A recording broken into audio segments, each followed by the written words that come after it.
The Bank of England has been raising interest rates since December 2021 to combat inflation that is 5 times its official target of 2%.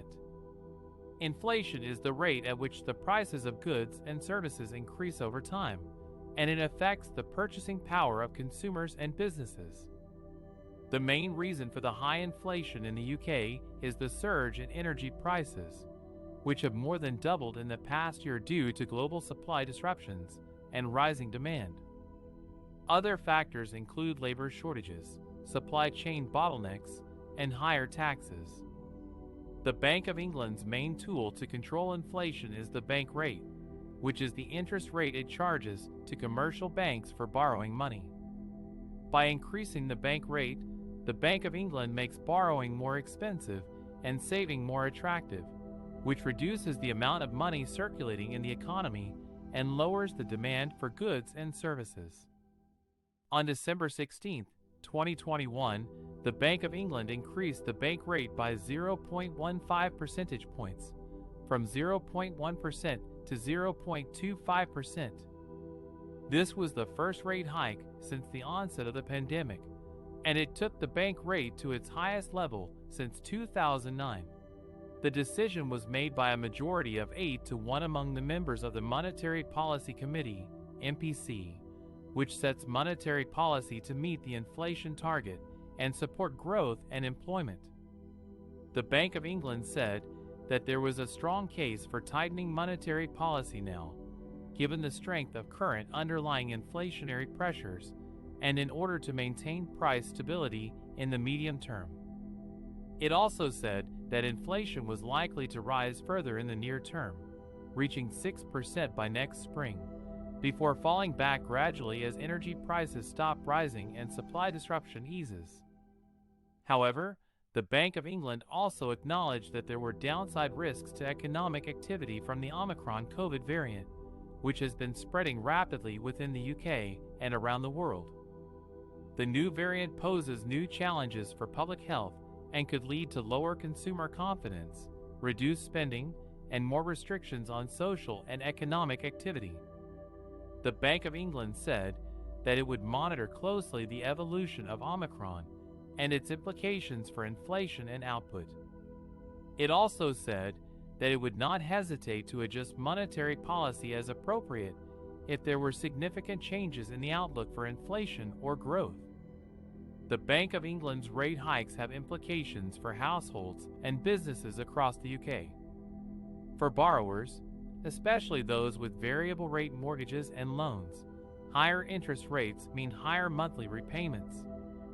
For savers, higher interest rates mean higher returns on their deposits.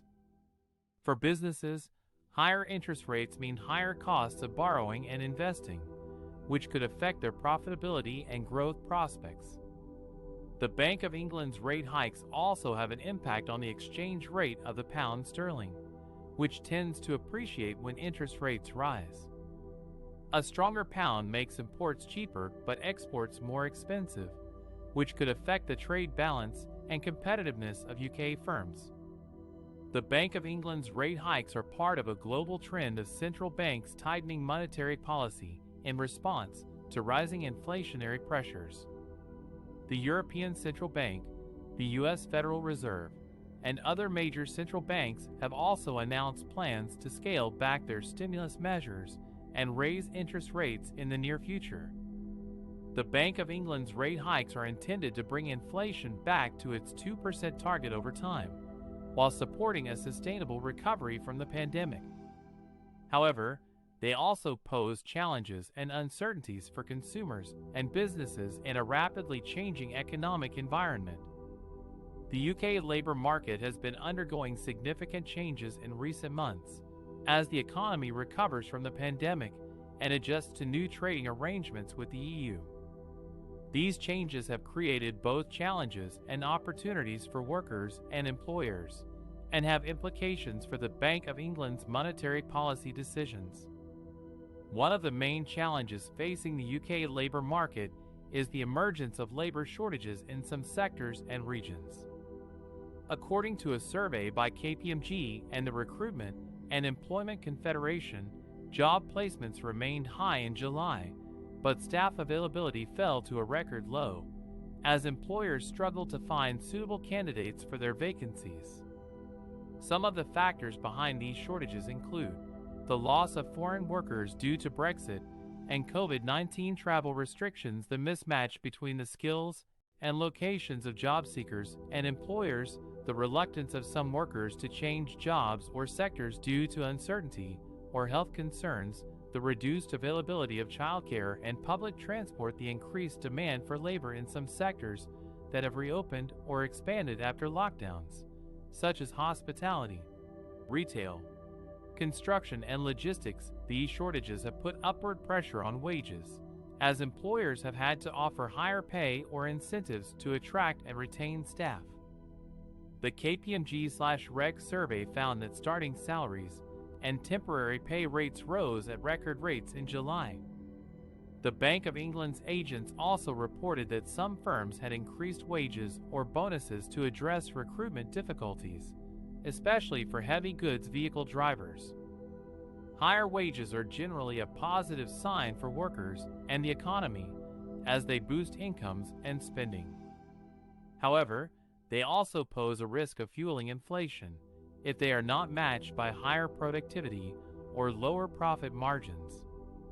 Inflation is already running well above the Bank of England's 2% target, reaching 10.1% in June, mainly due to temporary factors such as higher energy prices, supply chain disruptions, and base effects from last year's lockdowns.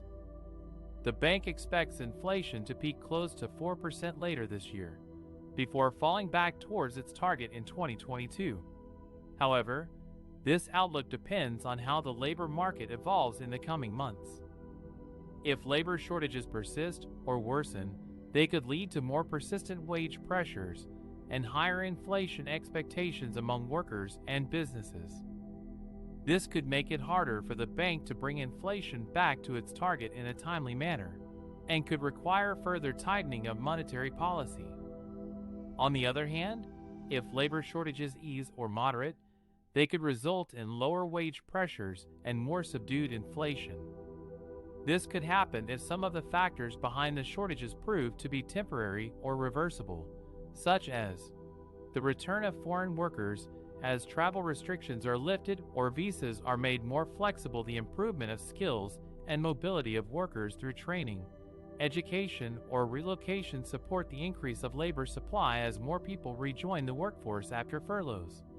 Redundancies or career breaks, the easing of demand for labor, as some sectors face lower consumer spending or higher costs due to inflation or taxes. The Bank of England is closely monitoring these developments in the labor market, using a range of indicators such as unemployment, vacancies, wages, prices, and surveys.